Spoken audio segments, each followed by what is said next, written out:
Next up, we have Graham Colclough. He's founding partner at Urban DNA. Global transformation and cities are red threads that run through much of Graham's career. Graham is a founding partner of Urban DNA, a specialist partnership focused on urban market transformation. Graham has advised, shaped and led multiple delivery programs for multilaterals, national governments, cities and industrials seeking to make step change improvements in the cities market. Graham brings leadership, innovation and dynamism to his work, with a passion for seeing delivery for better market and societal outcomes as a result. A committed urban acupuncturist. Graham, that was a mouthful. We're delighted to have you on board, and you will be discussing creating a market through collaboration of small giant cities. Conor, thanks so much indeed. And how the heck do I follow that? The worms. It made me feel good, actually, Neil, because outside in the garden, I've got precisely what you're talking about. So thank you for that. I'm delighted to join you in Sandyford today. And as you can see from the title, I'd like to cover off EU in terms of what they're up to around cities, and more specifically, small giants. I probably only need to say the two words, small giants, and you'll start to get a feel for where I'm going with this. So rather than show a video, I'm going to show you a number of slides reasonably rapidly. I'd like to cover off three things. First is the need for transformation. You just heard Neil talk about very practical aspects of transformation, and I'd like to address that at a city level. A couple of slides on that, a few slides that talk about what Europe is doing around supporting the cities market, and then I'd like to focus on small giants and make the connection with Sandyford. So in terms of the market and transformation, we talk about the cities market and have done for quite some time, but actually, people still don't fully understand what the cities market constitutes. It's enormous. It's the largest market, certainly in the public sector.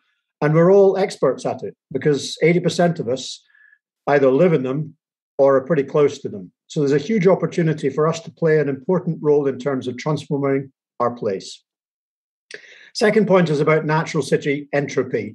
That's not suggest that cities end up disappearing to a state of entropy. However, there are a huge number of cities, and typically they seek to become unique. They seek to focus what is their singular fashion, as opposed to actually figuring out where the commonalities are. And many city staff aren't actually incentivized to collaborate. So the aspect of isolated islands is something we need to change. Many opinions, and at times silo defense of those opinions. Cities and City Hall is basically a set of thematic and important infrastructure and service areas. But the opportunity moving forward to make our cities better is to understand how we work across them. Legislative pace, it's slow, low trust between sectors, between public sector and society, and between public sector and a lot of the business community as well. And so understanding how we can actually bring those parties together to increase trust is absolutely vital to actually cause transformation to occur. Now, the last point, we have an opportunity right now. We've got COVID, not a particularly pleasant situation, but is calling for us to act and behave in a very different fashion. And we've just finished COP26, and that's telling us very clearly there's a lot of challenges in front of us. So message is big change, but a chronic market fragmentation. So looking backwards is not going to solve the problems that we are faced looking forward. We need to transform. We need a different mindset. So with that as context, let's look at what Europe is up to support that whole aspect. Now, Europe is important to the rest of the world as well as to Europe. So we are actually shaping, and most of the rest of the world can look into Europe and find a place, a city that actually they can learn from and mimic. So we're important both for ourselves and also for the rest of the world in terms of steering and driving change. In terms of the European Commission, there are 5 missions. These are big, big picture issues, tackling things like cancer. Of those 5, one of them is specifically about climate neutral and smart cities. So that's now launched as a mission, fairly recent, the last 18 months or so, and it's seeking to establish 100 climate neutral cities by 2030. That'll cost a lot of money and it will take an awful lot of innovation, but it's a really strong and big challenge for us to address. A little bit more practically, there is something called the Smart Cities Marketplace. It involves something like, I think, 8,000 people and businesses from around Europe that are signed up to it. And there's a number of initiatives within that, which I'll jump into very briefly, that are actually seeking to bring together all the sectors, so businesses, academics, national government, local government, to actually try and figure out how we can advance our cities together. And then finally, and not unimportantly, in terms of, shall we say, the smart side of things, which is where technology does play a bit of a role, there are 18 programs, all tackling the same thing. They're tackling the nexus of mobility, buildings, and integrated infrastructure. Collectively, $500 million expenditure in projects or programs involving 130 cities for around Europe. And that provides a wonderful opportunity to actually demonstrate change. Bolt that together with the marketplace, and then you actually bring in the mechanism by which those 130 cities can actually engage the rest to deliver against the mission.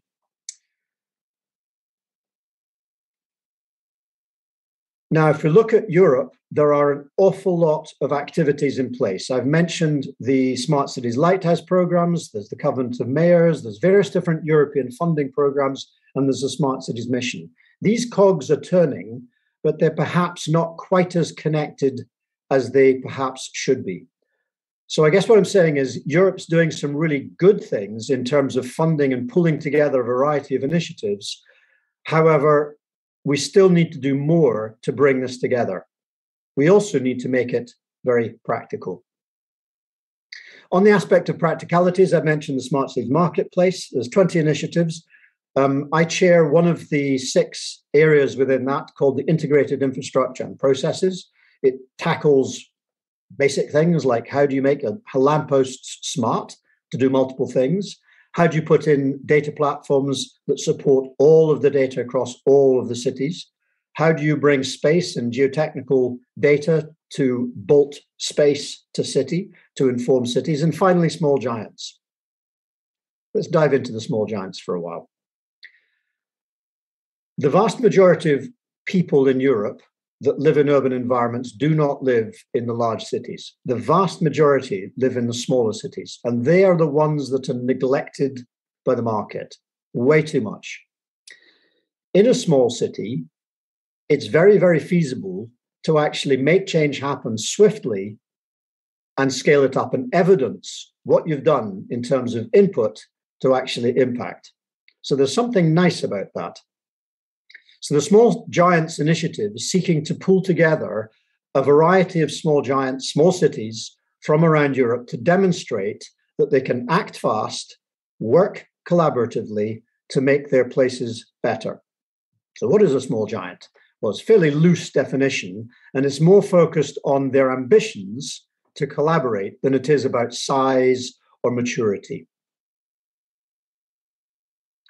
And in terms of the initiative itself, it's seeking to make change happen in a very practical way in terms of solutions and also build capacity and engage the market. We did some recent research recently in terms of speaking to the mayors of a lot of these cities from around Europe.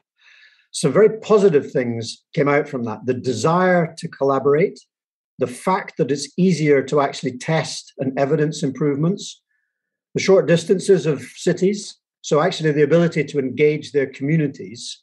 But then there's some downsides to that as well in terms of challenges. It's hard to be heard. There's a lack of experience and expertise. There's a lack of ability to actually engage the market.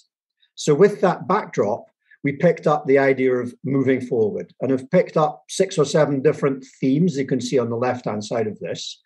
What I'd like to do is to just jump into one of those just to show that we're actually practically up to doing stuff. But you can reflect on those. Circular city, we've just heard Neil talk about aspects of recycling and waste and such like. That's really important to engage society to do different things, to transform those particular areas. And we can do that in small cities.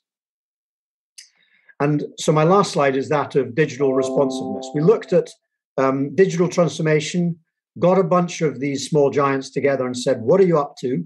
Where could you collaborate? And what could we do very practically to move forward? So picked up not four items. One was an initiative which is actually part of the European scenery in terms of living in EU, the aspect of digitization, and get engaged the small giants in that initiative. To look at the urban data platform survey, which was executed across 130 cities to actually understand how the learning of that could be pooled into the small giants. To look at how we were supporting baselining, in other words, looking at where cities are at the moment in terms of developing its digital journey. So the message here and the invitation, I guess, to Sandyford is to be part of that small giants. You are clearly a city or a place, a municipality that's advanced a great deal, has grown a great deal of ambition, and it'd be wonderful to engage Sandyford in the community of small giants at a European level. Thanks for that, and over to you. Graham, thank you very much, and we'll probably take you up on that invitation. Graham is going to stay with us for the panel discussion, so he'll be rejoining us later. Next up.